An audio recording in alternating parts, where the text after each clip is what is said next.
wizarding world is full of ancient secrets, whispered names, and legacies that stretch back centuries. But few things are as steeped in mystery and controversy as the Sacred 28, a list of the most truly pure-blood wizarding families in Britain, compiled in the 1930s by a wizard named Cantankerous Knott. While some families wore their inclusion as a badge of honor, others rejected it outright, denouncing the ideology behind it. Yet, regardless of where they stood, these names became an enduring part of wizarding history.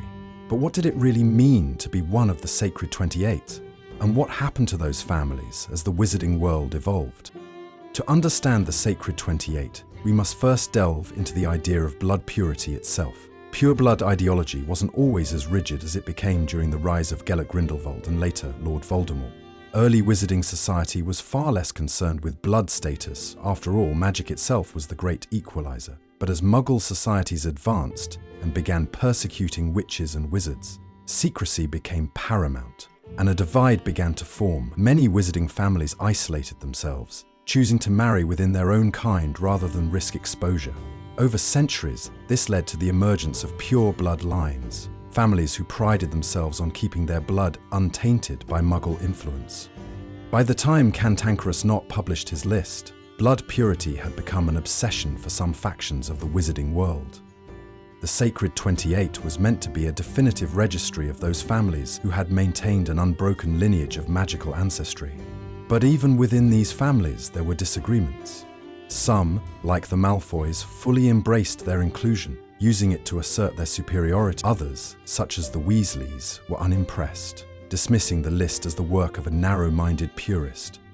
The fact that some well-known pure-blood families, like the Ollivanders, were omitted raised questions about Knott's criteria, further proving that even among those who valued blood purity, the idea was far from universally accepted. But was the Sacred 28 really a measure of magical lineage? Or was it simply a reflection of one wizard's prejudices? After all, magical talent has never been exclusive to pure bloods. Some of the most powerful wizards and witches in history, Albus Dumbledore, Merlin, even Voldemort himself, had mixed ancestry. And yet the obsession with purity persisted, fueling the ideologies that led to some of the darkest times in wizarding history. Still, the Sacred 28 remains an important artifact of the past, offering insight into the shifting values of the magical community. Some of the families on the list have since dwindled, victims of their own inbreeding and dwindling birth rates. Others have adapted, embracing a more inclusive wizarding world. But one thing is certain: the legacy of the Sacred 28 is far more complicated than a simple list of names. It is a testament to the enduring struggle between tradition and progress, between isolation and integration, a struggle that continues to shape the wizarding world to this day. While the Sacred 28 claimed to be an authoritative list of pure blood families, its very existence revealed a deeper truth. Blood purity, as an ideology, was built more on perception than fact. Take, for instance, the Gaunts, descendants of Salazar Slytherin himself. Though undeniably pure blood, their fanatical commitment to inbreeding led to their near extinction. They prided themselves on their ancestry, but at what cost? Their magic weakened, their minds deteriorated, and their once powerful bloodline withered into obscurity, leaving only one infamous descendant, Tom Riddle, better known as Lord Voldemort. Ironically, Voldemort himself was not pure blood, further proving that magical strength does not depend on lineage alone. Many families on the Sacred 28 faced similar fates, their insistence on maintaining purity leading to their own downfall. Some branches of the Black family, for instance, became so interwoven with other pure blood lines that their children were born with unstable tempers, eccentric behaviors, or, in some cases, no magical ability at all. The infamous House of Crouch, once powerful in the Ministry, found itself teetering on the edge of extinction due to its own rigid values, producing a son, Barty Crouch Jr., who would go down in history not for continuing the family name, but for his fanatical loyalty to Voldemort. Voldemort seemed a very bad idea. Not all families clung to the idea of purity. The Weasleys, though included in the Sacred 28, were known for their progressive views, much to the disdain of purists like the Malfoys. Rather than isolating themselves, the Weasleys valued character over ancestry, forging friendships with Muggleborns, half-bloods, and even Muggles. This philosophy not only kept their family strong, but also ensured their continued relevance in the ever-changing wizarding world. They are living proof that a pure-blood name is meaningless without the values that define it. The Malfoys, on the other hand, took an entirely different approach. Known for their wealth, cunning, and deep-rooted connections, they used their pure-blood status as a tool rather than a philosophy. Unlike the Gaunts, who became relics of the past, the Malfoys adapted. When Voldemort rose to power, they pledged their allegiance. When he fell, they quickly distanced themselves. For them, being part of the Sacred 28 was not just about blood, it was about power, influence, and survival. But the most fascinating part of the Sacred 28 is not the families who clung to it, but those who rejected it outright. The Longbottoms, for instance, were pure blood, but never allowed their ancestry to define them. They fought on the side of justice during both wizarding wars, their loyalty lying not with blood purity, but with what was right. The Ollivanders, one of the most famous wand-making families in history, were notably absent from the list, despite their well-documented magical heritage. Why? Perhaps because they, like many others, understood that true magic does not reside in blood, but in the soul.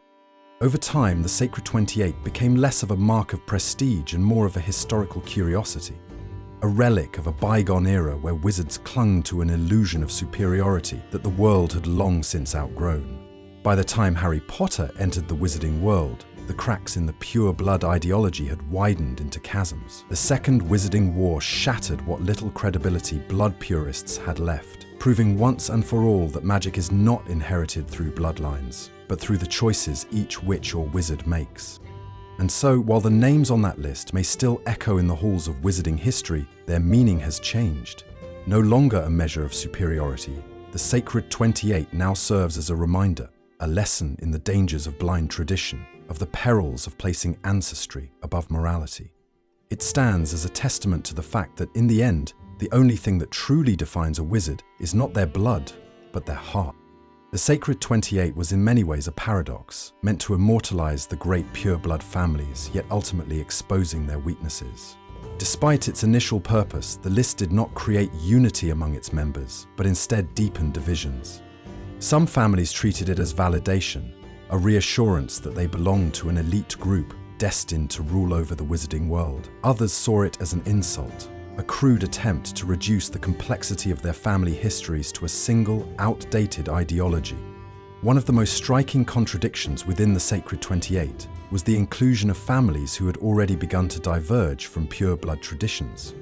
The Weasleys were a clear example, but they were not the only ones. The Prewetts, a proud, pure-blood family, fought and died in the First Wizarding War against Voldemort, an act that put them at direct odds with blood supremacists. The Shacklebolts, though also included, would later see one of their own, Kingsley Shacklebolt, rise to become Minister for Magic, ushering in a new era of equality and progress. These families, though technically pure-blood, did not fit the mold that purists like Cantankerous Knot had envisioned. Then there were those families that disappeared entirely, either due to extinction or a loss of influence. The Yaxleys, once a formidable family, saw their name tarnished by their association with the Death Eaters. The Rosiers, deeply entrenched in the dark arts, dwindled into near obscurity.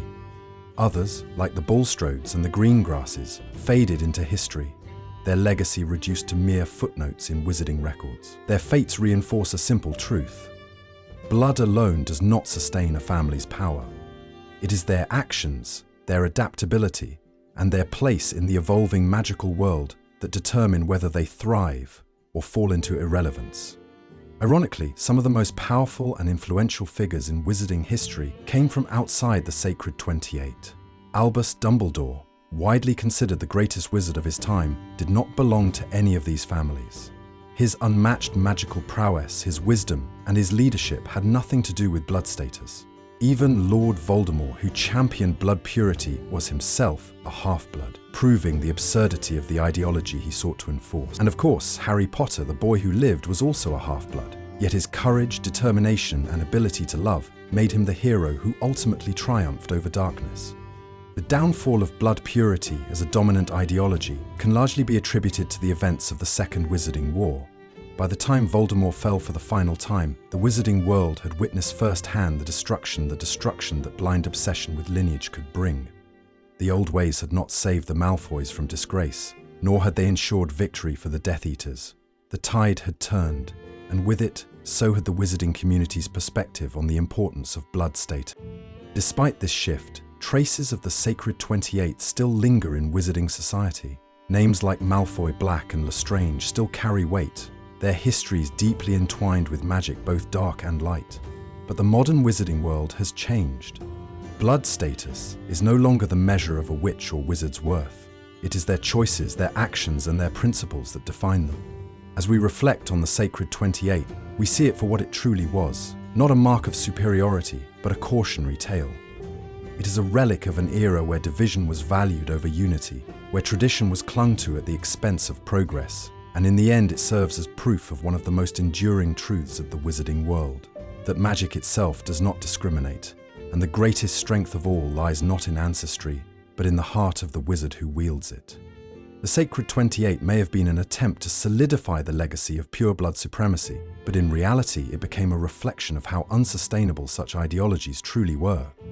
As generations passed, the rigidity of blood purity led to its own undoing. Many of the families who adhered strictly to the principle of marrying only within pureblood circles found their options dwindling, leading to inbreeding, magical instability, and in some cases, outright extinction. A look at the history of the Black family reveals this consequence most vividly.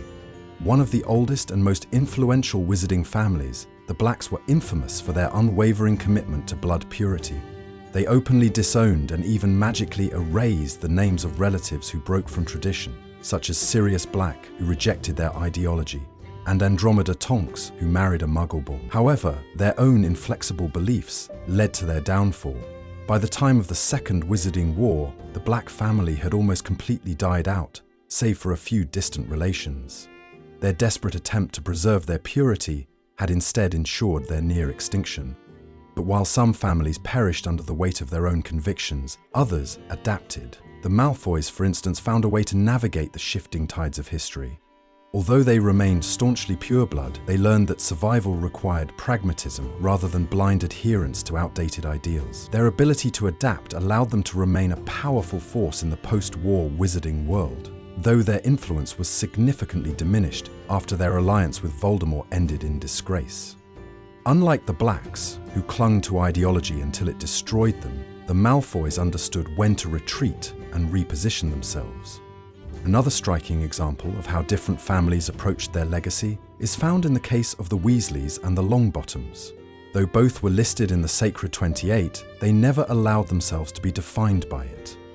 The Weasleys, in particular, became known for their progressive views, actively integrating into the broader wizarding community and valuing kindness, bravery, and loyalty over ancestry. The Longbottoms, meanwhile, upheld their noble heritage not through exclusion, but through unwavering courage in the face of tyranny.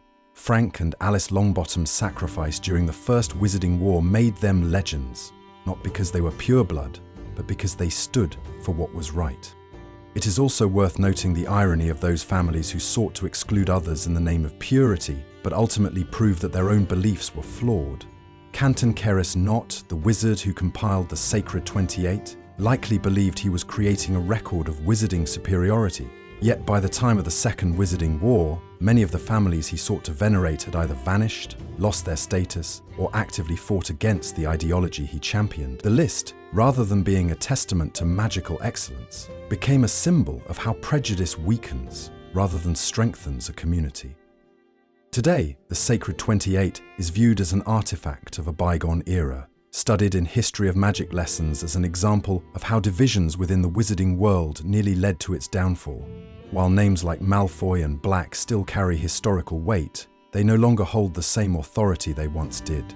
The new generation of witches and wizards understands that talent, morality, and courage matter far more than bloodlines. And perhaps in the end that is the greatest legacy the Sacred 28 left behind. Not a blueprint for superiority, but a lesson in the dangers of clinging too tightly to the past. As the wizarding world moves further away from the ideologies that once shaped it, the Sacred 28 remains an echo of a time when blood purity dictated social standing. Yet history has proven that magical ability does not favor ancestry. Some of the most formidable wizards and witches in history, Albus Dumbledore, Hermione Granger, Lily Potter, came from mixed or muggle-born backgrounds, rendering the notion of superiority through bloodline obsolete. The pure-blood families that once dominated wizarding society either adapted or faded into irrelevance, replaced by a more inclusive and diverse magical community. Even among those who once upheld the Sacred 28 as a mark of distinction, the passage of time has altered perceptions. Draco Malfoy, once a staunch believer in blood purity, ultimately abandoned the prejudices of his upbringing, raising his son Scorpius without the same rigid ideals that once defined the Malfoy family. The House of Black, once infamous for its elitist views, saw its most noble members, Sirius and Andromeda, reject their family's values, proving that change is possible even within the most entrenched bloodlines.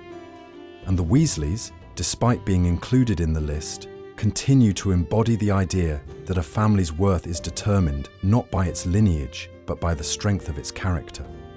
So what, then, is the final verdict on the Sacred 28? Was it ever truly a measure of prestige, or was it merely a reflection of one wizard's narrow view of the world? In the end, its legacy is not one of triumph, but of caution. It stands as a reminder that no name, no lineage, no supposed purity of blood can determine the true measure of a witch or wizard. What matters is not where one comes from, but what one chooses to stand for. The wizarding world today is not the same as it was when Cantankerous Knot first penned his infamous list. It has evolved, reshaped by those who dare to challenge the notion that ancestry defines destiny. The rise and fall of the Sacred 28 is not just a chapter in history, it is a testament to the resilience of progress, the triumph of unity over division, and the enduring truth that the magic within a person will always matter, far more than the blood that runs through their veins. And so, as we close the book on this relic of the past, we do so with a lesson that the greatest witches and wizards have always known. The true power of magic lies not in blood, but in the choices we make, the courage we show, and the love we give.